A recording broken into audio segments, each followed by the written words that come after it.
So, do you have a business development culture? Do you have a customer satisfaction culture inside of your organization? And if not, do you want one? So often we talk to clients about they want to drive the business development culture or increase the customer satisfaction culture inside of their organization.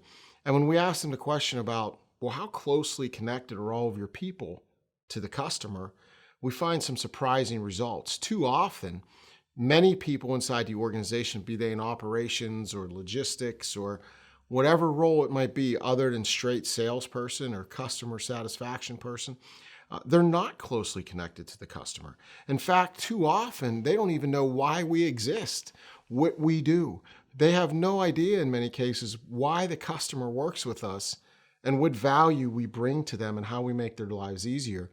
Many years ago, there was a children's hospital that was struggling to get the right medications to the right patients. That's a big problem.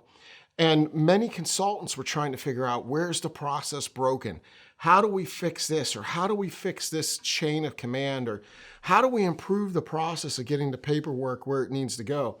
And one of the consultants asked a question and said, how often do the pharmacy techs meet the patients? And everybody's eyes, what are you talking about? I mean, the pharmacy techs, they're in the pharmacy. And, think about being a pharmacy tech inside of a hospital. And, they don't give that prime real estate. So usually the pharmacy's in the basement or somewhere like below the garage.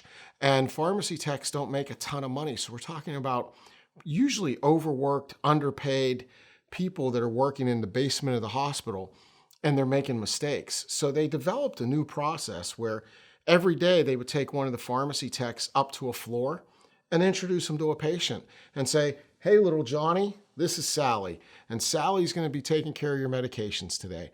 And then to take them up to the next room and let them meet the next patient so that the pharmacy techs were able to connect the work they did, the importance of the work they did, to a person. And not surprisingly, they saw the error rates that were delivered just plummet. And no longer did they have trouble getting the right medications to the right patients because the pharmacy tech now had a connectedness to the customer. The pharmacy tech now recognized and realized the importance of their work. So what can we learn from that? I think it's important for us to look at our business and think about all the different people and all the different roles and try to understand, how do we connect people more closely to the customer? Is there a way that we can eliminate some of the walls and break down those walls and tape that hold people back from really understanding the great work that we do and the importance that has on so many other people's lives? If we can do that, we're going to see our business development culture improve. We're going to see our customer satisfaction rates improve. And ultimately, we're going to be building a better business and impacting more lives.